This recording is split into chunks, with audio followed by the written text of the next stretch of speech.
Well, what up, and welcome to what is week 13 of our Athlete Ascension community. This masterclass is all about giving athletes what they lack when off the court, okay? Obviously, on the court, we're all doing the right things.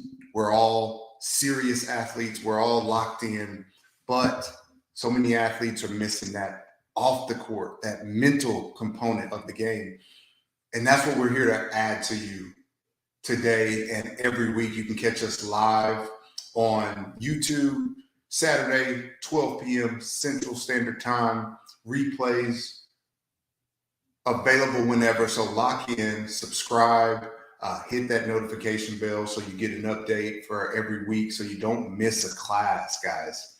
This thing is literally been changing not only opportunities, but changing individuals' options in terms of what they have access to, what they are able to activate in their game, what they're able to. So many athletes and their parents have reported being more aggressive, being more free, being free from fear, playing in freedom, activating their skills, making the most of their opportunities.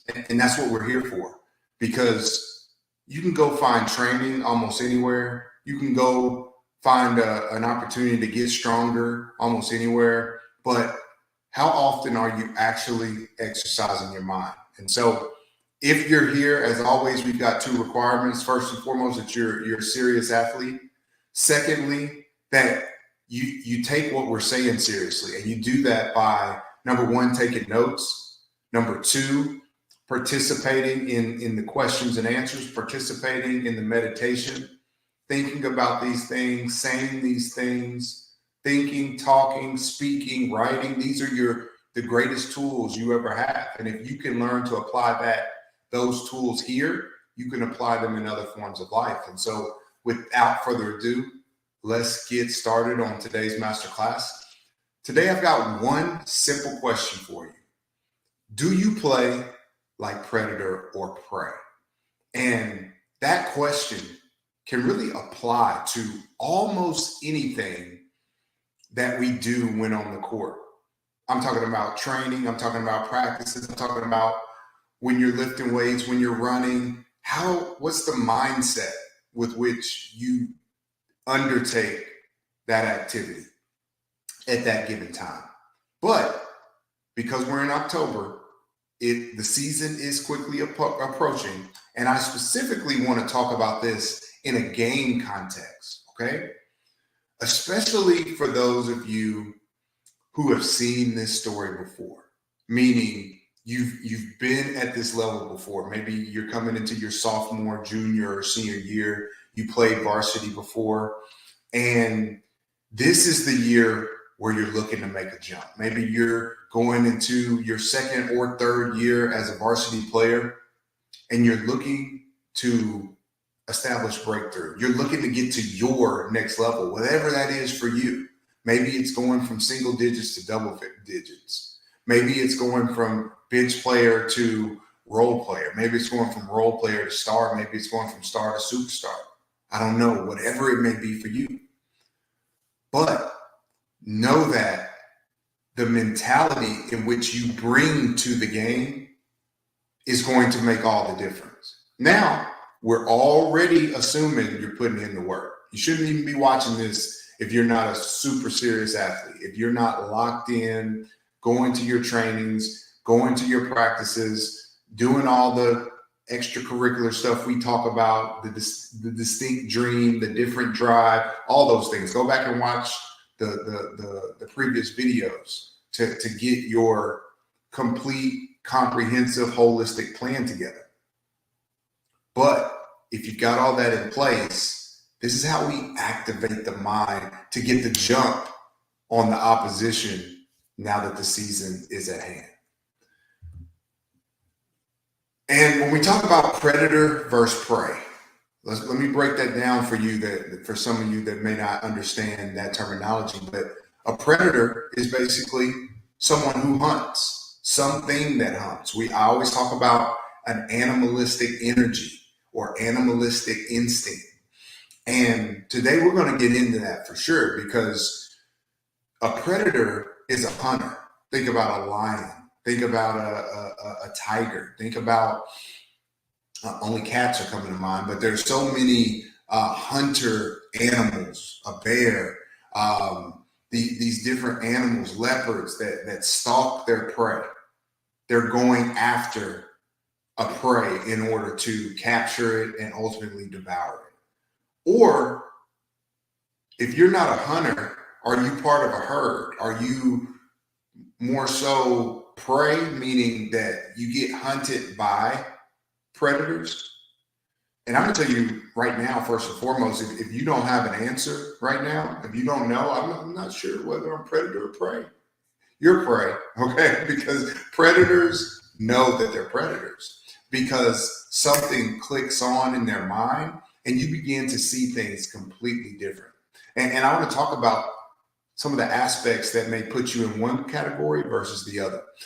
First, if you're in the prey category, meaning you're a herd mentality, you come to your games, you're looking to blend in. You're not somebody who wants to make any mistakes, whether it's, and it starts from the moment you walk in. You want to go sit in the middle of your group. You want to kind of disappear. Your warm-ups, you don't want to test or be seen or noticed or acknowledged. Or maybe even your personality is someone who doesn't mind being seen. You're not shy, but you want to be with the group. That's where you get your power from, is from the power of the many. I used to always say there's protection in the collection, right? You get your confidence from being around your teammates or being a part of a team or being a part of this crew. If that's you, more than likely than not, you've got a herd mentality. And there's nothing wrong with that when you're first getting into that, because we talk about tribes all the time and having your group of people that help to strengthen you. That even the greatest need teams, need tribes. That's not what we're talking about. We're talking about where your identity is established. Okay. Another telltale sign of the herd mentality is you're a group thinker, meaning you don't come in with independent thought. You're waiting to be told what to do. Maybe it's a senior or someone with a little bit more clout within your team who is dictating, hey, this is what we're going to wear. This is what we're going to do. Hey, we're going to be hyped today. Hey, we're going to win. We're going to come out hard. Or, man, we can't beat this team. Whatever the case may be, whatever that collective thought process is, you're waiting to be told. And again, there's nothing wrong with however you fall on either sides of this. I'm not saying you're a bad person, a bad player, anything. I'm trying to get you to understand how hunters think so that you can become a hunter versus the hunted. Another thing about the herd mentality is the thermometer in energy. Your energy is based on what's already in the environment.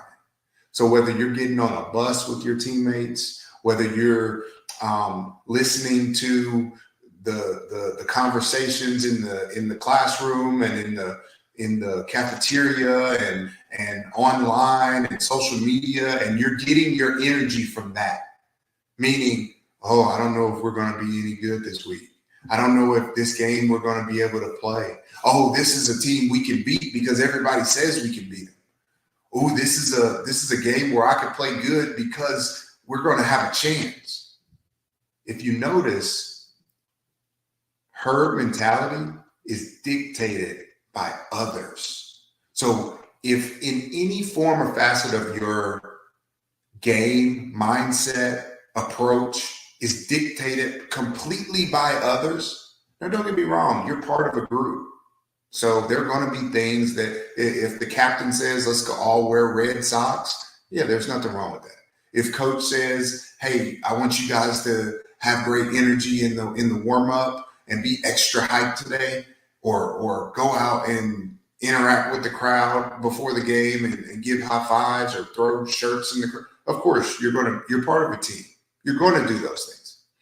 But if your complete approach to the game is dictated by someone else completely, it could be your parents, it could be your brother or sister telling you what to do. If you bring no individuality, no instinct, no distinct dream and goals to the game,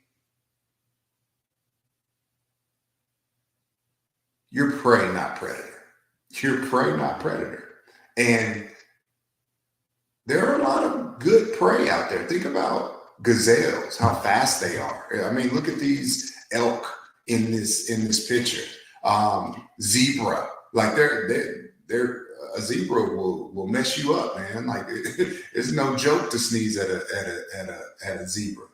They're strong animals. They're elegant animals. They can get a lot of good stuff done. They can perform. They can compete. They can run. They're fast. They're agile. They're athletic. But they ain't predators, okay? And eventually, one day, they gonna meet a predator, and we all know how that turns out, okay? So next, let's talk about the predator mentality, which is the hunter mentality versus the herd. Now, hunters, they stand out. I can remember walking into my games. I had my earphones on.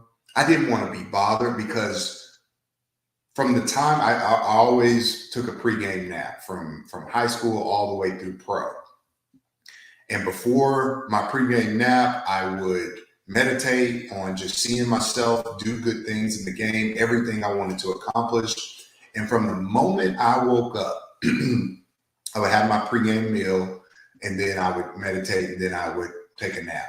And from the moment that I woke up, I was locked in. I was on me time at that point. I had a distinct vision for how the game was going to go at that point. Nobody else could get even in my head at that point, in my sphere. My parents, my girlfriend, who later became my wife, my teachers, my brother and sister, like everybody knew once I left that room, you didn't mess with me. Like I was locked in. And so I stood out in my mindset. Yeah, I would go sit next to my teammate in the crowd as we waited for the girls' team to finish, or if we were traveling to an away game, whatever the case may be. But I stood out here, okay? I had a plan for how I was going to execute that game.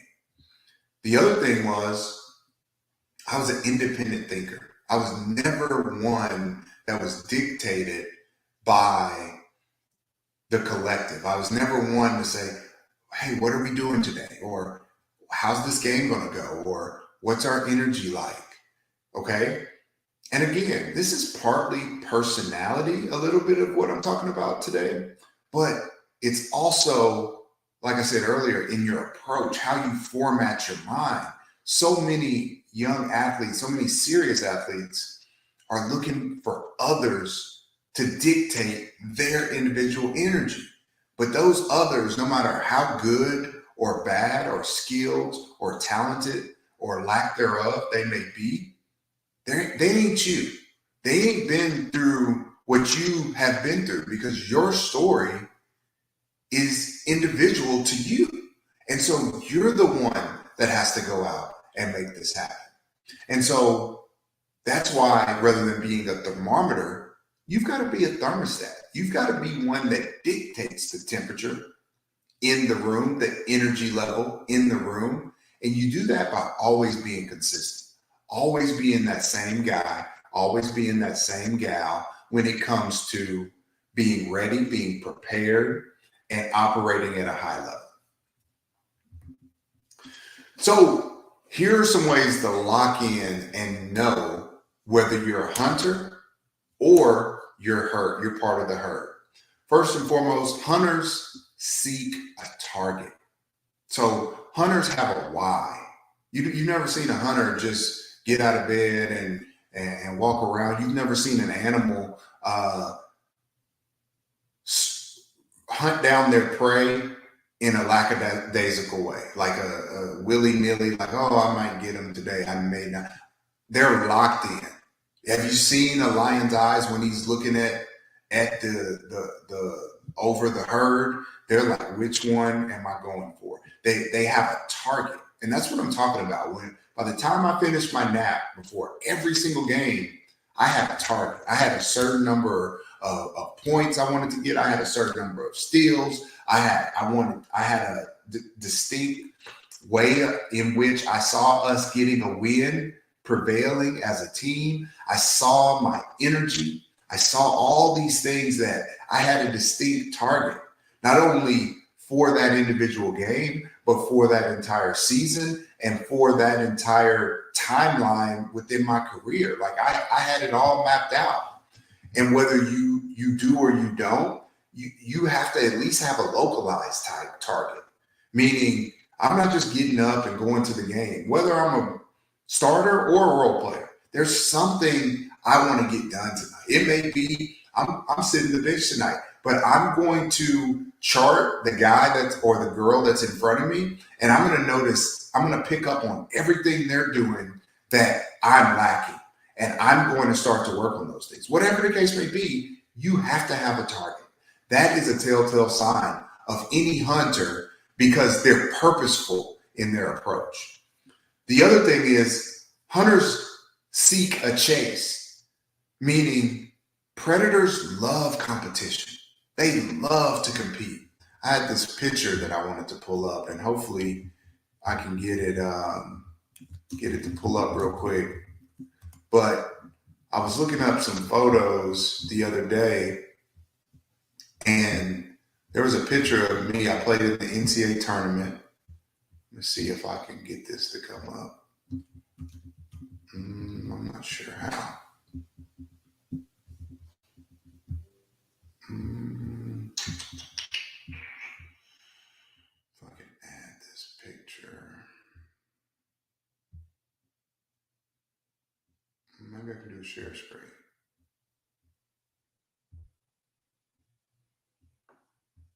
Okay, I can do it. So take a look at this picture. So this is me in maybe 2002 NCAA tournament. We are playing against the University of Kentucky. This is a young man. I'm hoping you guys can see this by the name of Tayshaun Prince. Tayshaun Prince had like a 12-year NBA career with the Detroit Pistons, won a national champion or won a NBA championship, was really one of the all-time great role players of the early 2000s. The thing about Tayshaun is Tayshaun's about 6'9", y'all. And as you can see right here, Tayshaun is giving me the business end of that elbow. And that's no fun, right? But what I am telling you is that going back to how hunters seek a chase, by playing against the very best, I learned that I was very close to the best. I mean, Tayshaun actually scored 44 points on us that game, and we lost by 4. And the next year, we were favored to beat Kentucky. Now, we didn't make it to the game because we ended up losing in the last second before making it to the Sweet 16, but we were up by 12, and our next round opponent would have been Kentucky, and the announcers were already saying we were favored in that game because we had played them so closely the year before. My whole point to this is when you start to seek competition and to really like to compete, no matter who it is, no matter if you're playing against the big dogs, no matter if you're playing against the small pups, what you learn is if you're true to your craft and you really work at this and you really want to be good at this and you really are seeking to be elite at this, you can play with anybody. Like, you're right in the neighborhood. There may be some nuances that give some people an advantage. There may be some nuances, some aspects that give you an advantage over others. Whatever the case may be, everybody's going to be right there very close.